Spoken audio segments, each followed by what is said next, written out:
Today is Maharashtra Foundation Day.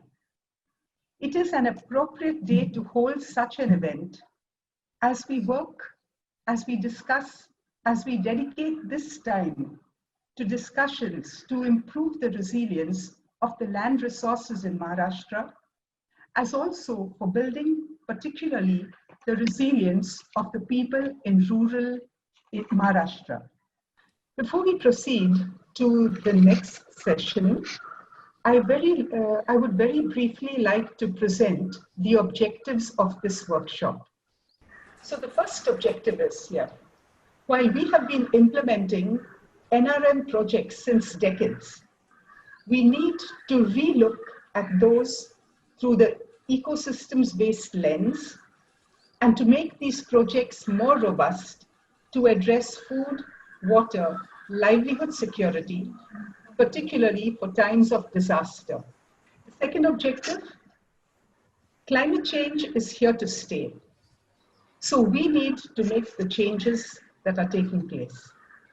We need to focus now on addressing the gaps and challenges in a way so as to achieve low and no regret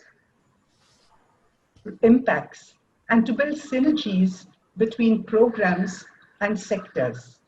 And thirdly, we need to explore multi-stakeholder collaborative partnerships between the government, the establishment, political establishment, the media, NGOs, civil society, communities, particularly the rural communities who are at the forefront of the situation, the scientific and research institutes, and corporates and donors.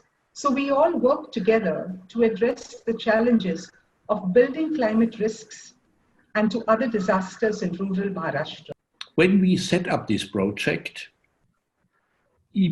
Ecosystem-based Adaptation to Climate Change and the SDGs, we thought that we have set up a complex process because we wanted to look at ecosystems, the potential of ecosystems to adapt to changing climatic conditions, and we also wanted to integrate these SDGs, the Sustainable Development Goals.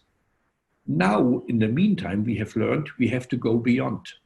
We have to look at ecosystems, how we can manage, how we have to manage them in order to provide enough food to people, in order to provide the ecosystem services we all depend on. But now we see that managing ecosystems also has a lot to do with ensuring health of people, not only of local people or people in a region, but all over the world. We can see that if we do not manage ecosystems in an appropriate way, we are risking that we deplete our natural resources, which is bad for the people in the region. But we also know now that not managing ecosystems in an appropriate way could contribute to the spread of a pandemic. And therefore, our task is much more difficult, but also much more rewarding if we do it in the right way. So ecosystem-based adaptation, to adapt to a changing climatic condition, to ensure food security for people, and to also manage the ecosystems in a way that they can continue to support our life. Ecosystems are our life support system. And now we know that human health depends a lot on managing these ecosystems in the right way. This means we have to bring together expertise from different technical areas. And that's the reason why I'm really happy when I'm looking at the list of participants. We are now 65 participants. And Marcella, congratulations to you and your team. And thank you to all of you being involved here, that this broad expertise is joining with the help of new technologies in order to address one of the biggest problems of mankind, the interlinkages between climate change, unsustainable use of natural resources, and now the outbreak of the pandemic. I think we need to understand that Maharashtra is basically, you see the climatic classification of the state. At the one end, Konkan region, we had a rainfall ranging from something 3,500 millimeter in one season to, if you see the just area where DPAP area or rain shadow area where the rainfall is just 400 less than 400 millimeter. So the varietal changes in the precipitation itself had led to the various cropping pattern, and accordingly over the period of a time, the economy of a state has been economy of the agriculture has been resolved around two major crops. Basically, it's a soybean and the cotton. If you see the Kharif crop is around 14 million hectares of area. Around 8.2 million hectare area is covered under these two major crops, soybean and the cotton. So when you see this perspective of these two major crops from the climate resilient point of view, so it's not only because these both crops are the cash crops and it is linked to the international market. So anything which is happening in Brazil is directly affecting on the soybean producer in Maharashtra. If anything which is happening in the North America, USA, it is happening on the prospectus of the cotton growing farmers in the Maharashtra. So similar is the case for this two major crops. So when we talk about this climate resilient or eco-based adaptation system from that point of view, particularly on this background, I think we need to have a proper system of how we can protect a farmer from the market as well as the climate. So I think having said these things, so climate change and the complete scenario with respect to the economic adoption, what has been told earlier, the Marcella had also rightly said, it is not the just one time or the 1 year or 2 year phenomena. We have to work for the long-term solution. So accordingly, Government of Maharashtra has taken a project with the help of World Bank called as the project on the climate resilient. And we are working with the project. So probably we will be in a position to have a good a soundproof model that how I think we will have the response to the system. Probably we cannot change the climate immediately, but we could change our response to the system. So I think even if that makes us responsive on the part of any changes in the climate, I think that will save us. So there are many aspects of what is EBA and what we consider as elements of EBA. So one is that, of course, the health of the ecosystem needs to be maintained. Where there is degradation, we would like to see there being restoration of the degraded landscapes. We are talking about humans' settlements within the ecosystem. So they need to be able to generate food and sustain their livelihoods, reduce their social and environmental vulnerabilities, and also adapt to climate change. We want to make sure that these social benefits are distributed in an equitable manner. So this equitable governance of the ecosystem is also a fundamental part of what is EBA. And we want to make sure that people have the understanding, knowledge to be able to make the right choices when there are stresses and adapt to the conditions. So this issue of governance, adaptive capacities, health of the ecosystem, as well as social co-benefits, all this together forms what we are talking about in the term ecosystem-based adaptation. What I've highlighted here is when you talk about agro-based ecosystems, agro-based livelihoods in rural India, then some of the core sectors related to ecosystem-based adaptation are mentioned over here. When we talk about, especially when we come to agricultural, agro-based livelihoods, what are the ecosystem services that are fundamental to agriculture? I mean, you have soil, you have water, and if you look at the smallest hydrological unit of this agro-based livelihoods, it is a catchment area. Because within a catchment area, you have the annual water supply, the rain and the flow into surface water, groundwater, and the whole water cycle that manifests itself. And within that catchment area, or the watershed as we call it, you also have soil that is maintained, or it gets eroded if not maintained properly, or it can be regenerated if maintained well. So it is this basic unit of watershed, the micro watershed, which forms the fundamental unit of the smallest unit of the ecosystem which we are able to manage. And therefore, we would like to focus and call watershed development as the basis where we begin our ecosystem-based adaptation approach. And what are the different benefits, or the way in which watershed development does have relevance to the concept of EBA? I've listed a few here. So, for example, when we begin watershed development, especially the way we have been doing it at WOTR, and many of you are aware of the history of WOTR's engagement in watershed development since the Indo-German watershed project days. We begin with a vulnerability assessment, do things like net planning, and these relate to reducing social and environmental vulnerabilities. The works and the projects not only lead to employment generation, but they also help improve agriculture productivity. We also use processes like wealth ranking to ensure that the poorest of the poor are prioritized. And this means that there is an equitable distribution of the benefits. The works help stop soil erosion. We focus on community-based organizations, VDCs, SHGs. So all these also help in restoring the health of the ecosystem. And finally, there's also a lot of capacity building and knowledge dissemination that happens, which leads to enhanced capacities of the people to be able to deal with EBA, to be able to deal with the their livelihoods, as well as to manage their watersheds. And therefore, we would, in the concept of EBA, we term watershed development as a low or a no regret intervention, because you can't go wrong with it.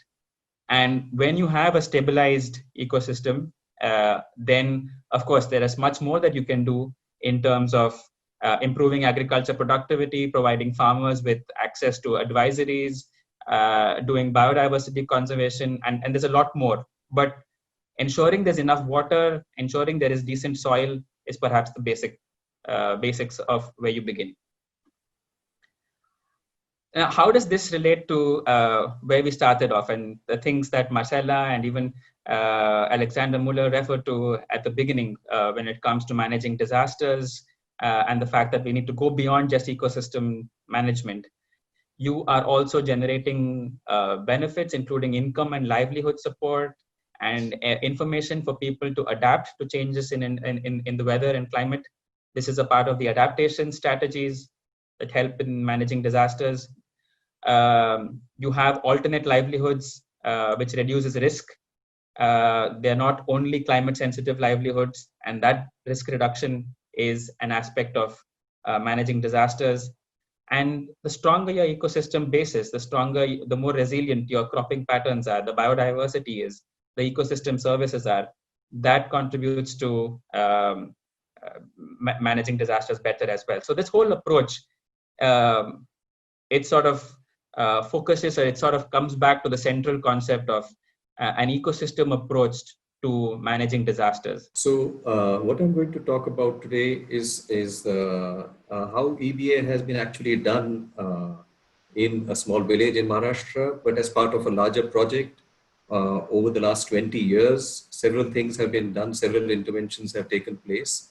And why Bhojdari was chosen for this presentation and this study, I'll just explain in a moment. So Bhojdari is actually located in the Ahmednagar district of Maharashtra. It's in a drought-prone region, and it happens to be part of the rain shadow region of the Western Ghats. It's based in Sangamner Taluka, and happens to be part of a cluster of villages which are also referred to as the Pathar villages, or the Pathar region in Ahmednagar. So this region is quite well known for both its plateaus and irrigated areas. The plateaus generally happen to be drought affected areas, and the valleys of the hills are relatively better off with some amount of irrigation happening there. And Bhojpuri was chosen because Bhojpuri is a village which was suffering from frequent droughts before water and the Sakar Karkhana began watershed implementation work in early 90s, in 1991 to be precise, when the Indo-German watershed project development project started with NABARD and the German government funding. Though Bhojpuri was always having this drought cycle every 5 years, there used to be 1 or 2 droughts. But over the last, say, 5-6 years from 2013 onwards, there has been a series of droughts, much more frequently happening now. And it could be attributed to the variability in the climate. The other thing which the people pointed out was the number of rainy days used to be much more in the normal monsoon season in Maharashtra, which is from June to September. But it seems that the number of rainy days are decreasing over the last 5 to 10 years. And there is now rainfall even in September. The shift has happened from June. The rains have been occurring more frequently in July, August, and later months. And they mentioned that rainfall also happens during the winter months of January, February, March, and sometimes even April. March is early summer, but then even then there are rains. And this, the result of this has actually added to the local community's burden, because this unseasonal rain comes in a very short period, spread over just 1 or 2 days, but seriously affects the standing crops. And some of them, in fact, 60% of the key informants pointed out that 20 to 30% of the crops got damaged due to this unseasonal rains, which are now happening more and more frequently over the last few years. Now, what has water done to address this vulnerability and this frequency of droughts, and to build the natural resource base of the community? And following an ecosystem approach, the work began in the 1990s, early 90s, with a very, very vigorous and rigorous watershed treatment. There was complete net planning done, ridge to valley treatment was done of the full watershed of this village. And in addition to that, once the watershed treatment was done, it was also realized that people needed frequent information on the weather changes, which were gradually increasing from the the early part of the century. And therefore, agri-met advisories was at the local level, at the village level, which was something of a first in this region, was initiated by Water in partnership with the IMD. And local level advisories, tailor-made and customized to the changes and variability in the weather patterns of this village, were made available through SMS to the community so that they could plan in advance. Many of them pointed out that when certain heat waves had occurred in the last 10 years, these advisories were very important to take care of the livestock and do some crop planning. If there was a hailstorm predicted, some farmers used to cover their crops and thus save many of their crops from getting damaged. So this was one of the interventions done. Another key intervention was water budgeting, because as a result of the watershed, there was a lot of water available now in the village after the first 10 years of watershed treatment. So the people started using more water, more wells came up to tap the groundwater, but it became very soon evident that water budgeting was a need of the hour. So water budgeting was promoted on a large scale by Water. Biodiversity was a very major component of this watershed treatment, plus post-watershed treatment. Biodiversity is a major contributor to ecosystem services. And as we'll shortly see through some maps, there is a very nice forest bordering Bhojpuri, which actually also happens to be the catchment area of the watershed. Therefore, people's biodiversity registers, which were promoted by Water, they got a very good response from the community. There was a management committee formed for biodiversity management as per the Biodiversity Act of 2002 of the Government of India. So what this study aimed to look at is how these interventions have translated into helping people adapt to climate change. So in terms of livelihoods, in terms of economic and social vulnerabilities, how have these interventions helped people to improve their incomes, their livelihoods? Has it reduced distress migration?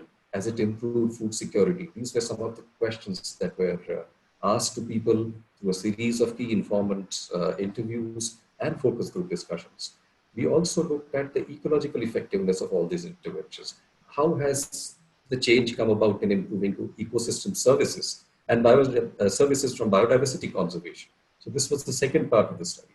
And the third part was, how has the participatory governance improved? What has it done to help adapt people to climate change? That's a key thing after all, adaptive governance. how has it improved after the interventions. So these were the three broad and major areas that we looked at. So what we found from the communities, what came up was that irrigation and increased soil moisture really helped the farmers take a second crop during the winter months. This has substantially helped improve the food security of the farmers. Not only has it helped them diversify the crops that they were growing earlier. Earlier, the reliance was more on millets and groundnuts and a few other food crops. Now the diversity went up. They had more water available because of the watershed treatment. They could take a second crop. They could take a cash crop. They could grow vegetables such as onions, other vegetables. They could even grow fruits like papaya. This was all helping them to earn cash income, which was important for them to transition from a subsistence economy to invest in their children and the next generation's health and education needs. So this was very critical. So there was significant livelihood improvements. This also, as a result of watershed and other investments in agriculture, helped to invest in tractors and productive livestock. So they could actually move to better practices in farming, better agronomic practices. Dairy farming. Dairy farming has substantially added to farmers' income. The milk economy has resulted in several changes in terms of reduction in distress migration, earning from milk income. Whenever there's a slack season in agriculture, they could have a milk income to fall back upon. So these are significant achievements of these interventions. These are two graphs showing how the people have invested in major consumer durables. On the left-hand side, if you see, we've taken some 4 major consumer durables like television, ceiling fans, cell phones, and motorbikes. And one can easily see how the people have been increasing their investment in these things, which are now becoming necessities. Then we look at what has been the change in the biophysical context. We could see that in 1991, there were a huge number of barren lands in this village. And gradually with the coming of the watershed and then post-watershed interventions like agri-met observatories, disaster risk reduction and sustainable agriculture interventions, water budgeting interventions and so on, there has been a huge change in the way the cropping patterns have changed in the village. People are able to take 2 and 3 crops, which has certainly helped them economically. Of course, one of the unintended consequences, which I would come to later on, is the more availability of water and the need for water budgeting. So one can see in 2011 and 2016 in these maps that most of the wells came up around the water bodies, which were around the water harvesting structures, which were built as a result of the watershed treatment of this village. At a glance, if you can see, the cropland has increased from 50 hectares to 263 hectares as of 2016. The fallow land has gone down from 189 hectares to 28 or thereabouts. The forest land has increased and then gone down a little. That has to be found out why it happened so. But it's also related to the drought which has happened over the last 3-4 years. And the forest also has suffered. Some of the tree species diversity has gone down due to recurring droughts. And the wasteland has gone down from 572 hectares to 482 hectares. So some of the key lessons which we found, so in terms of biophysical and helping people adapt to climate change, what we found is watershed development has significantly helped improve and restore the natural ecosystems, including biodiversity in the region. And this has led to improved groundwater and surface water availability. It has led to improved soil conservation measures, and farm forestry has helped to improve the availability of trees, food. Fuel wood is available now locally to people. Distress migration has been one of the greatest changes. Earlier, a lot of families used to migrate after the monsoons because they didn't have local employment. There was no irrigation in the village. And now it has come down. Still people migrate. I would not say, it reverts that people do migrate, but now it is more of an opportunistic, out of choice migration, more of a pull factor rather than a push factor, because the surrounding areas have now got more irrigation due to interventions by other stakeholders, by the government and others, and people get local employment, not particularly in the village, but in nearby villages. So the awareness of climate change and adaptation has improved considerably due to the various capacity building measures that were done in this village over the last 15-20 years. What we found is biodiversity can still be linked with agriculture in a much more better way. There are still some crops which are consuming more water, which can be shifted. And in certain seasons, there will be less water harvesting crops which can be used. The major lesson we learned was in governance. that water provision and availability of improved groundwater and surface availability has led to large-scale mining of groundwater. And there is a need for aquifer-based management of crops and the groundwater, which is a major challenge now, which WOTR is actually already working on through a very interesting initiative called the Water Stewardship Initiative. However, certain recent changes have been observed in the villages is that people use farm ponds as a part of the scheme of government, but they use groundwater and fill their farm ponds instead of filling the farm ponds with surface water. So these are some of the challenges that are being faced right now, and people are working on it. WOTR is also one of the NGOs working in the forefront on this issue. Benefits to non-tribals have been little more than tribals, and tribals are actually more vulnerable to climate change. So these are some aspects we'll have to look into, how to bring them more into the mainstream, how to deal with the low productivity of their land since they are located in remote regions. A multiplicity of institutions have been created by WOTR during the past 20 years to deal with natural resource management, ecosystem service management in this village.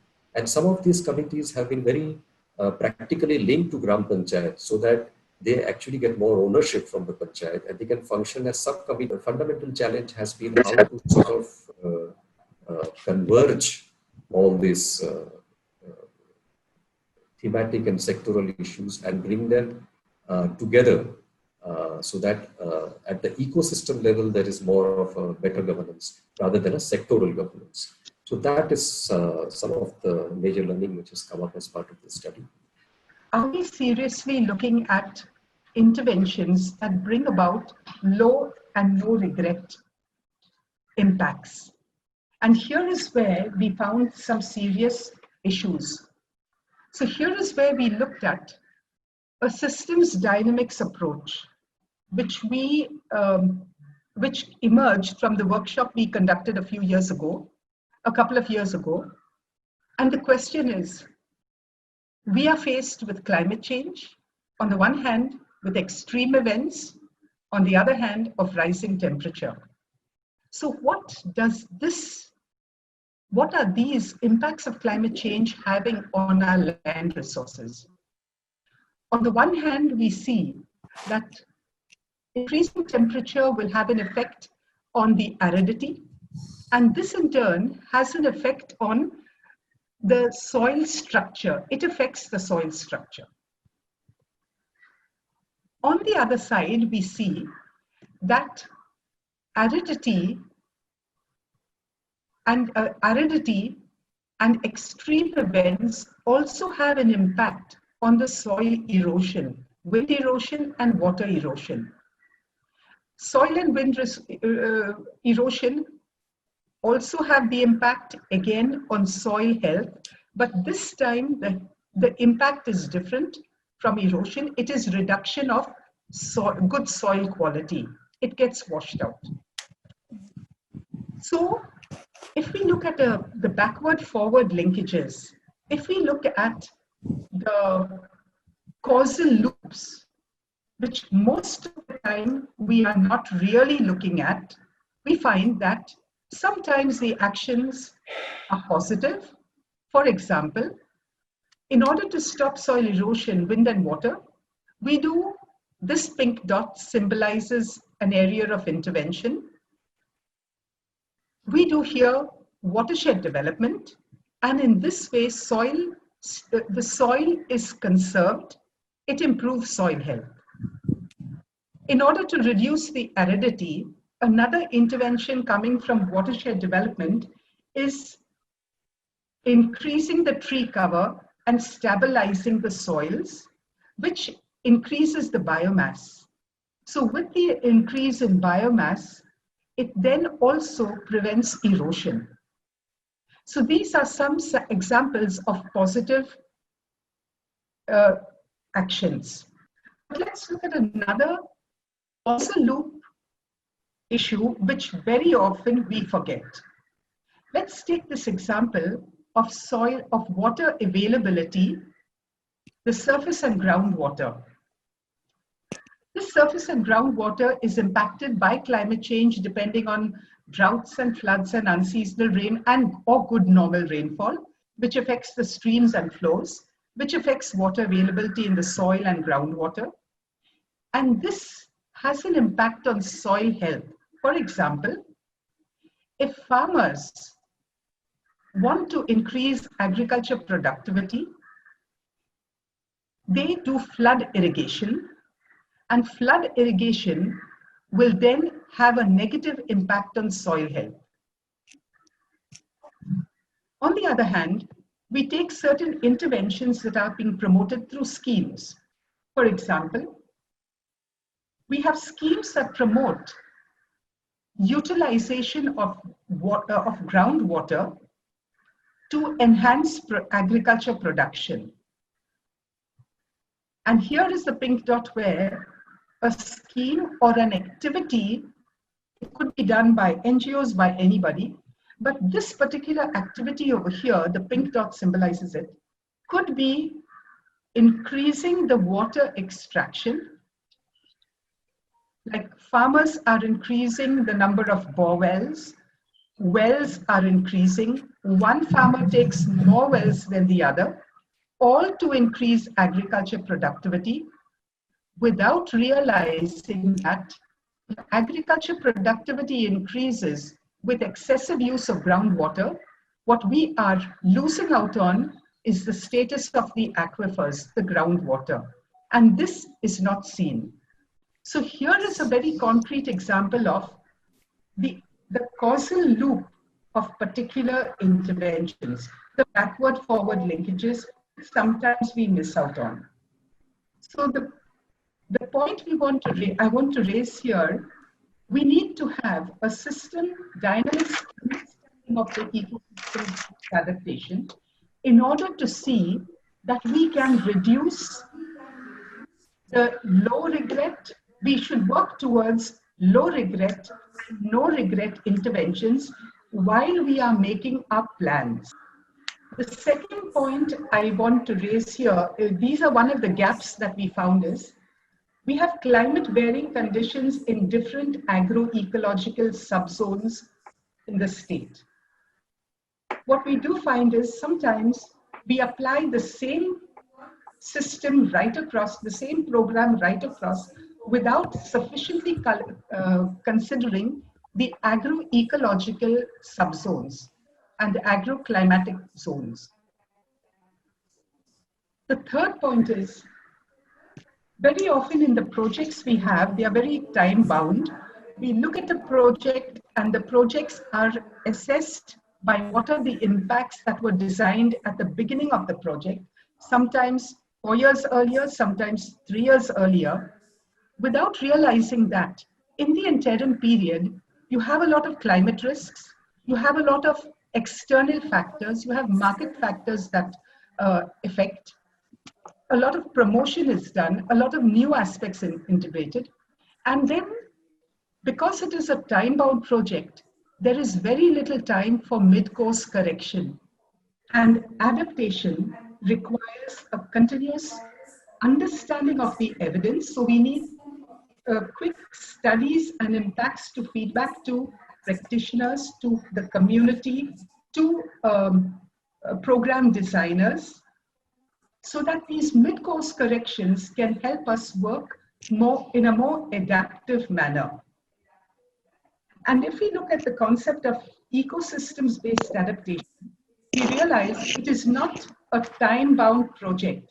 This concept of adaptation needs to be continuous because climate change, market forces are a continuous externalities that affect impacts. And the other gap we realized was we need to pool resources and strengths through partnerships. I'd like here to present the screen on partnerships. For a complexity like climate change, and if we have to adapt to climate change, there is no one agency who can do it together. We need the scale, we need the urgency to take it rapidly.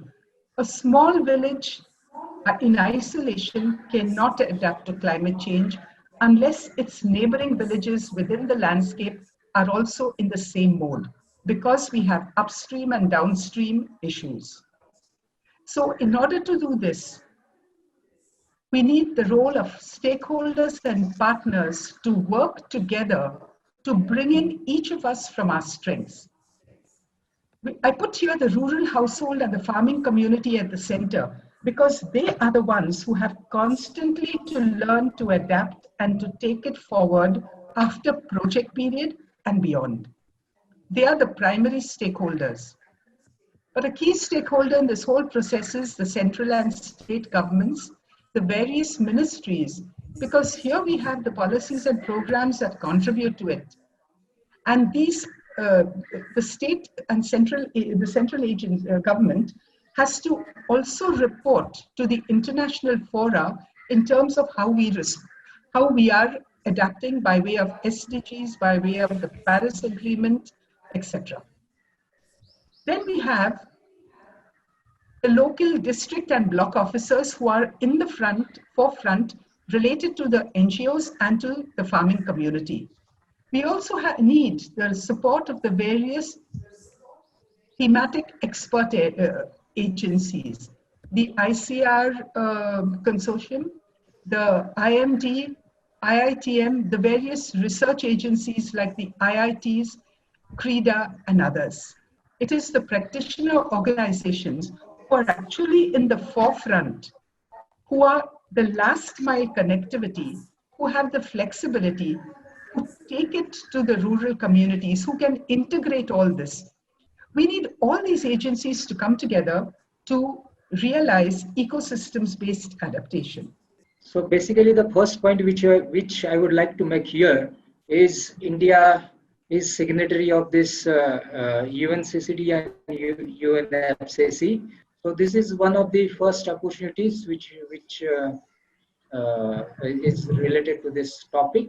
The third opportunity is mainly it's recently Government of India has decided to review this common watershed guideline that is formed in 2011. It's 10 years back. So a technical committee is set up.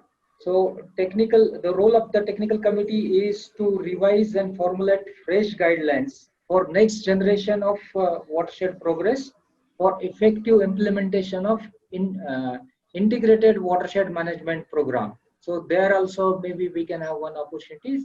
And fourth one is mainly by past 30 to 40 years, we have implemented a number of NRM projects.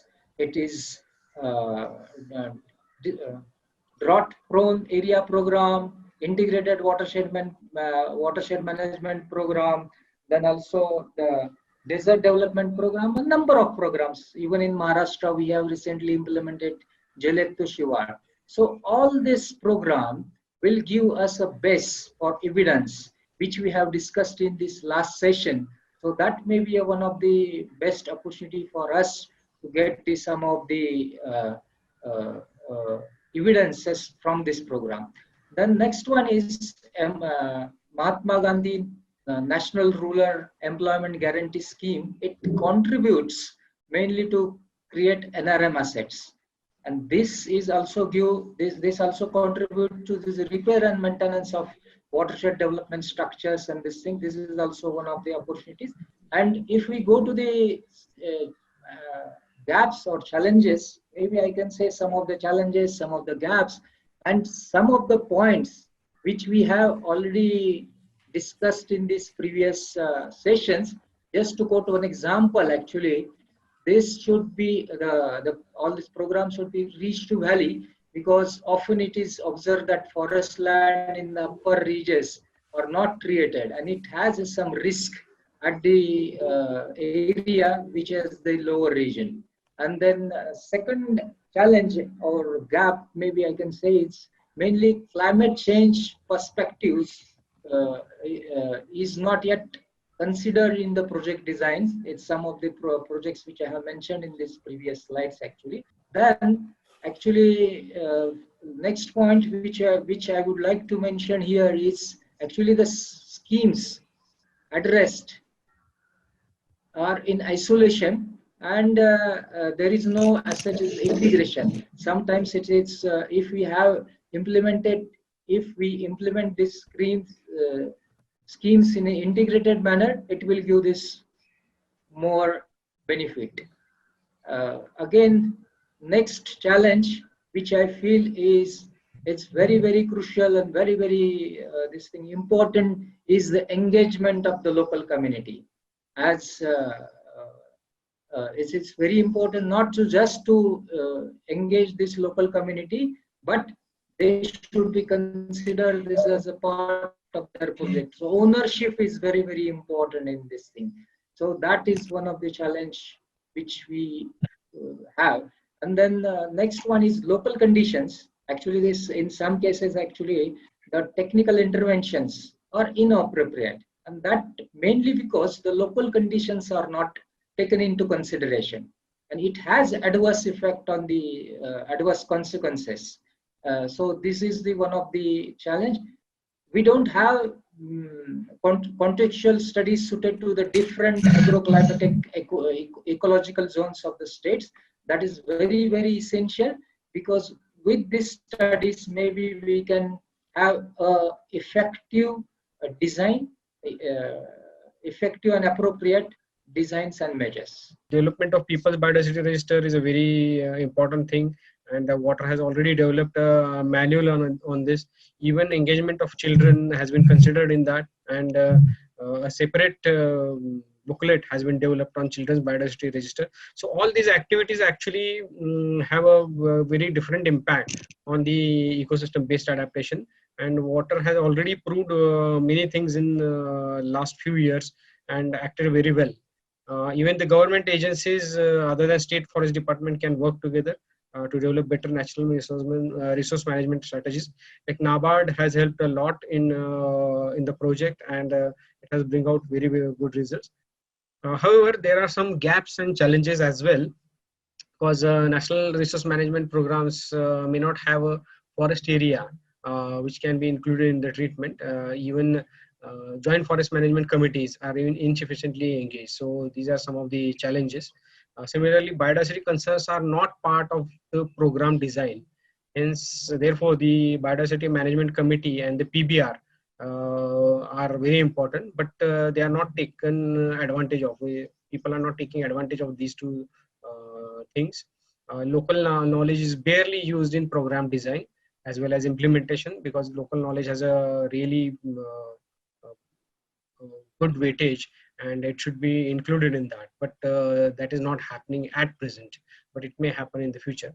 Agriculture does not focus on local agrobiodiversity. Agrobiodiversity is a very important factor, because it has its dimensions to climate change adaptation, because the local varieties, indigenous seeds have evolved through different climate variabilities, and these should be preserved, conserved.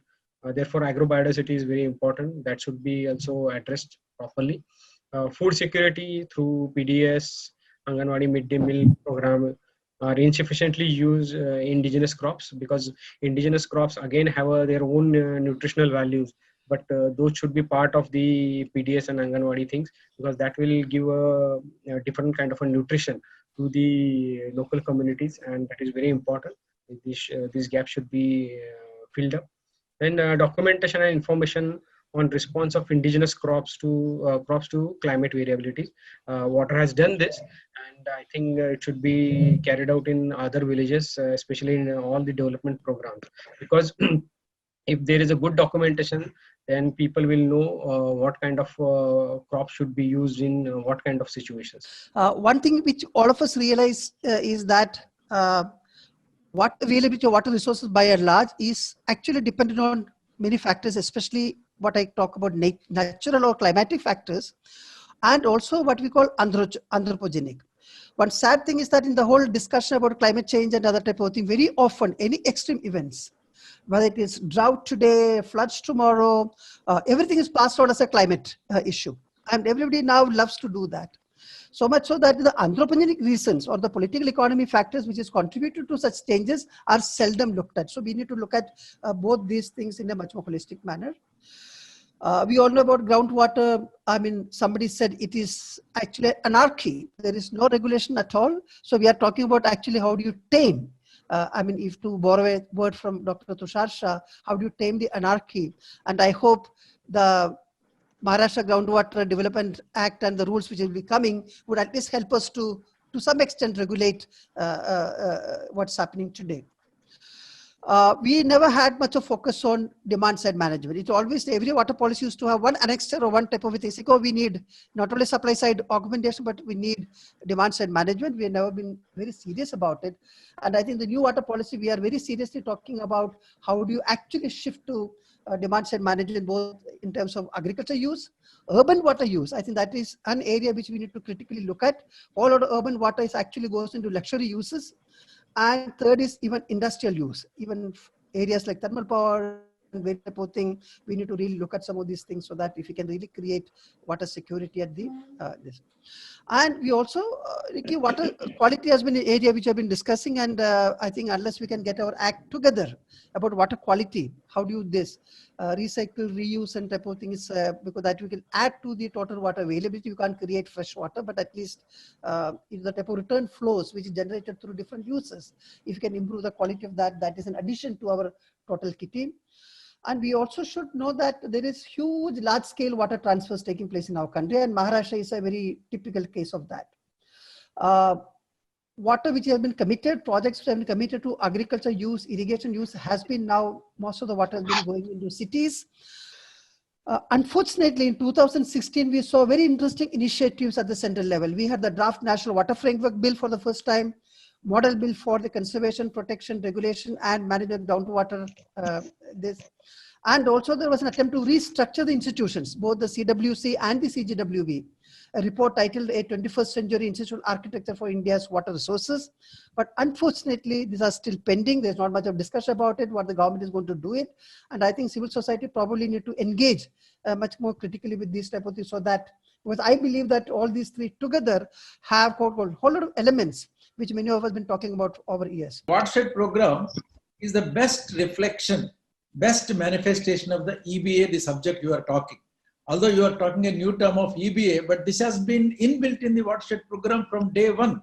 I think they have to re-emphasize, they have to come back to this water conservation. And one negative comment about water conservation we often hear is that what has been achieved last 2-3 decades of watershed program, we have not been able to create much confidence among the farmers or the practitioners. Even if we have created some additional water resources, people have immediately shifted to high value crops, and then they are again started exploiting groundwater.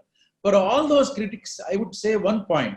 We just heard Mr. Arjun speaking about the new climate trends in the central India, wherein we are going to see very increasing trend of extreme events.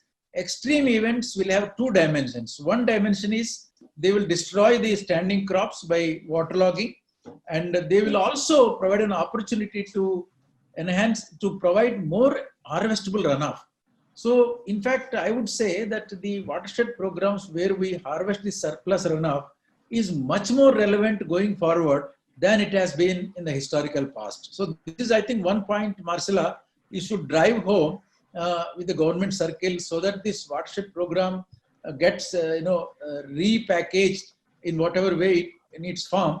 And Maharashtra politicians, Maharashtra government scientists, they should accept the hard reality that they have no other option except rainwater conservation and water budgeting. So this is about the opportunities and all. It's not really going the right direction, although in numbers we are actually completing targets and all. But in terms of its impact and all, of course, there have been some reports, but we can do in a better way than, and we have, of course, given our feedback in the ministry in several meetings, and they are actually working on that.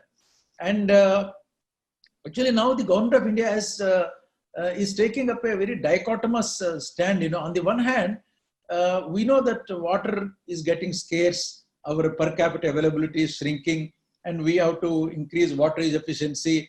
And Mr. Joy said about Jal Shakti ministry, it's true, because they want to now integrate the water resource generation or creation or development and then water utilization. Because earlier they were disjointed. Now they're going to be, looking at integrated manner. But the point is, on the other hand, you all should realize, in fact, our German friends also should understand this. India is now moving from middle income, rather, from a low income to middle income, and some segment of society even to a higher income. As a result, our consumption basket is totally, drastically changing. Our demand for foods, fruits, vegetables, milk, eggs, meat, they are increasing, so many folds which you cannot even imagine. You will be surprised that 60% of the fruits we are consuming today are imported. There is no country India is not tapping for imported foods. Every fruit in the world, the best fruit, everything we are importing. So as a result, our income increasing, then our food habits are changing. And once we diversify into high value crops, particularly horticulture, then that will put more demand on water, more demand on energy, more demand on soil nutrition. So that is going to be a big challenge. On the other hand, our affluence increase, society will economically progress, which we cannot, stop it. At the same time, it will also put very big pressure on the natural resources. This is something which we should really, your WOTR also, an organization like WOTR should be very sensitive on this and even quantify, assess the likely impact or likely extra pressure on this because of this change in the cropping pattern going forward. Now, as far as gaps are concerned, of course, this COVID, some of the organizations I am associated, they are actually chipping in with some short-term help in terms of, seeds, some fertilizers, and some market help here and there, and helping them, because a person who is very hungry, if you talk about water conservation, ecological sustainability, biodiversity, he won't listen. As I mentioned earlier, there are total around 60 plus recommendations which have been given for the climate change actions per se in the action plan which has been prepared by the government of Maharashtra.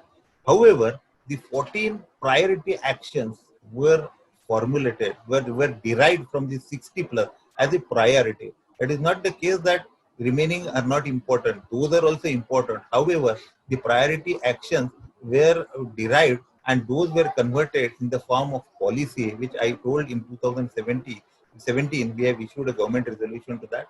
If we go through all these 14 major priority actions, almost 80% of actions are related to rural areas.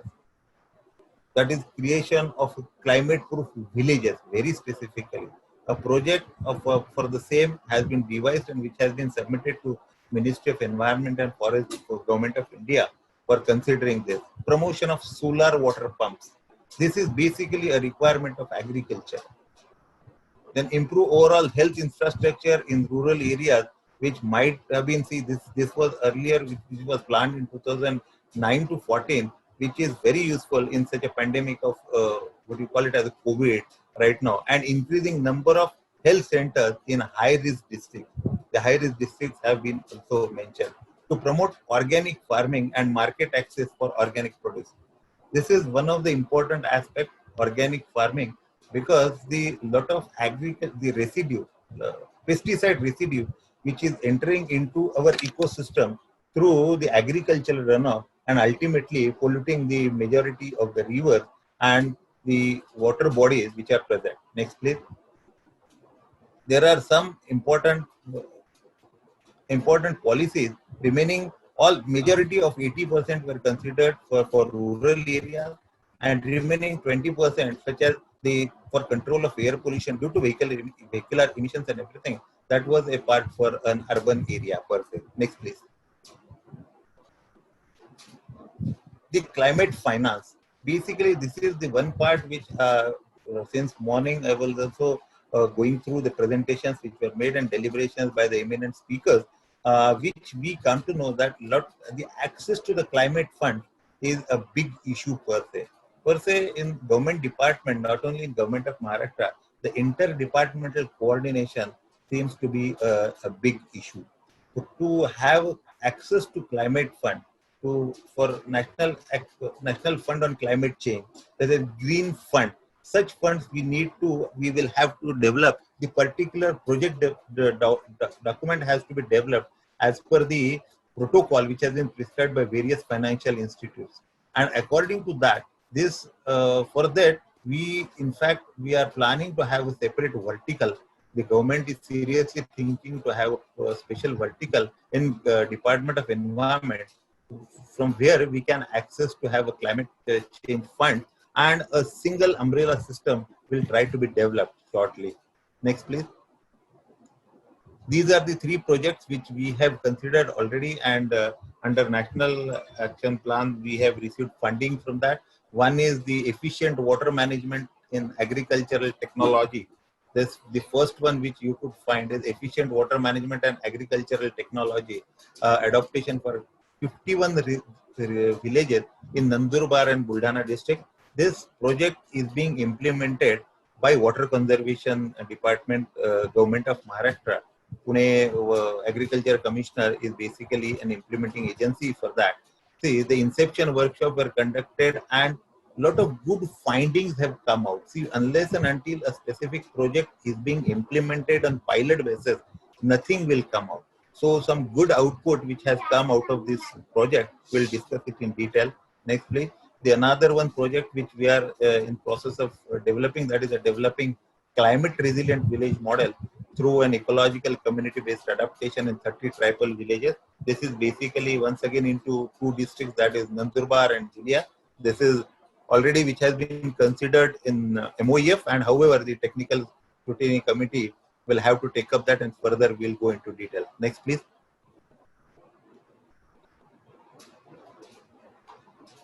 The third project is basically an enhancing ecosystem service of the degraded forest land. A lot of eminent speakers were talking about the degraded development of this degraded forest land and community wasteland. This has been a project which has been taken by jointly by Forest Department, Government of Maharashtra. It is a regional level project basically. It is of Government of Maharashtra, Government of Madhya Pradesh, and Government of Telangana. And Pinch Tiger Reserve Forest, which is a conservation foundation, which is of Government of Maharashtra, that is efficiently they are handling this project, and which has recently started this project. NABARD is my colleagues from NABARD, they must be aware of that. Recently the funding has been released to that also. Next, please. Next, please.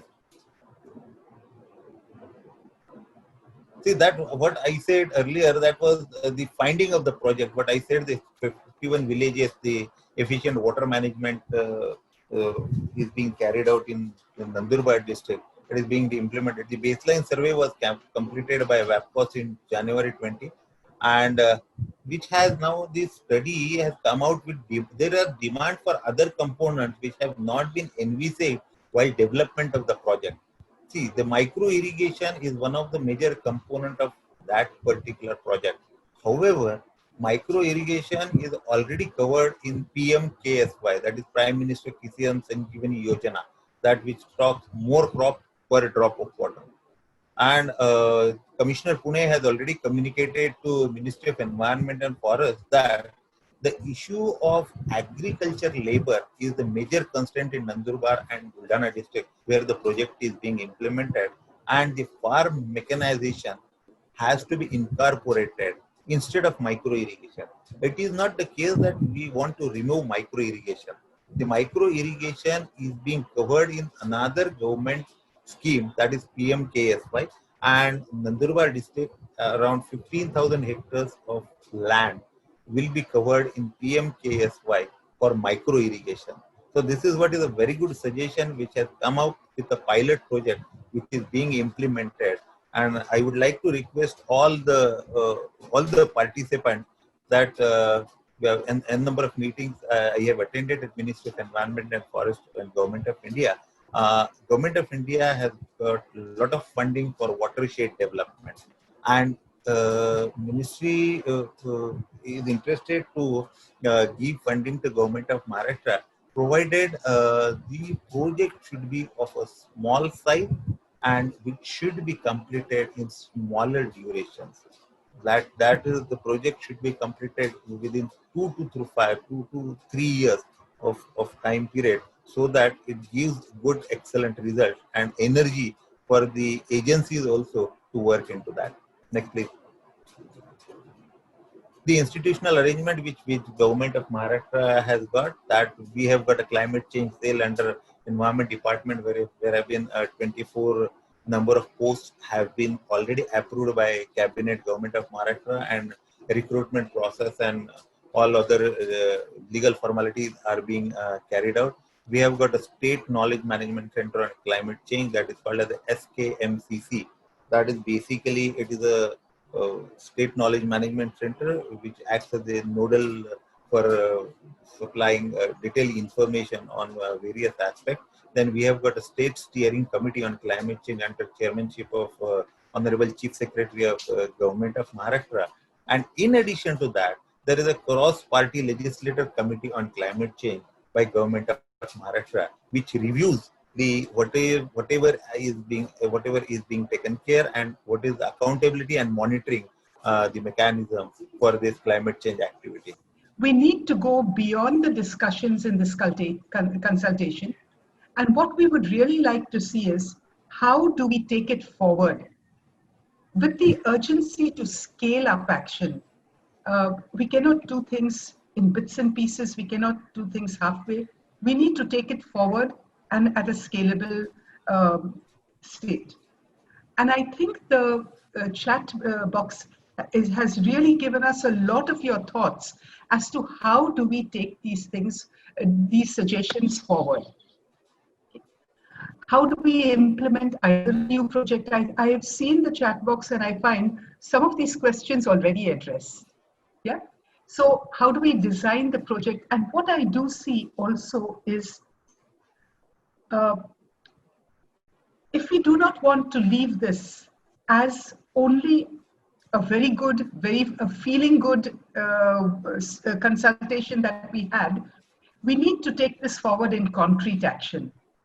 So I think, friends, we're going to come back to you again after this project, because we realize from all the inputs you have given in through the comments as well as the chat box, the inputs were so valuable that we're going to need to have discussions going forward, small groups, bigger groups, more interaction, but taking up this important issue of working on ecosystems-based adaptation.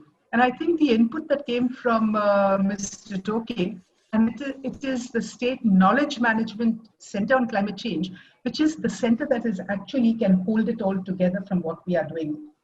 I do fully agree that we have to work out an exit plan. This is essential.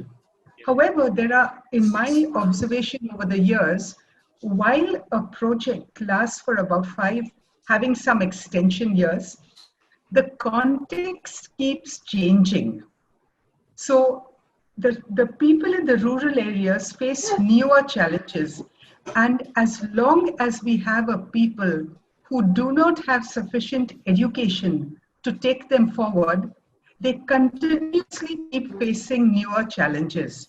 So a thought I've had over some years is, rather than get into full-scale project, what is a mechanism by which the agency keeps in touch with the villages, let's say once in 3 months, or when there is a crisis, so that we can help reflect together with them to make the changes, but not the full-scale project implementation. It is truly these collaborative multi-stakeholder partnerships that are needed to upscale EBA and to bring to life what we have discussed today. And last but not least, I would like to thank WOTR for excelling in putting together such an interesting and vivid online workshop under these challenging circumstances. So I would really like to thank Marcella, Crispino, and the team for the great work done. Now, on the few points that I would like to share with you, I would like to begin with one of the statements by the Honorable Principal Secretary of the Department of Agriculture and the Department of Soil and Water Conservation. And I think he said, we need responses for climate variability. And I think what we can all witness right now in these very challenging times is that COVID-19 has shown us, and the responses that we need to take to respond to the crisis is that we need stable local processes that are those that create more resilience and more or enhance our capacities to adapt. And I think this, at the same time, the need for these more localized processes to enhance resilience also emphasize the need of managing the local resources, of managing our immediate environment that actually sustains us through the ecosystem services it provides.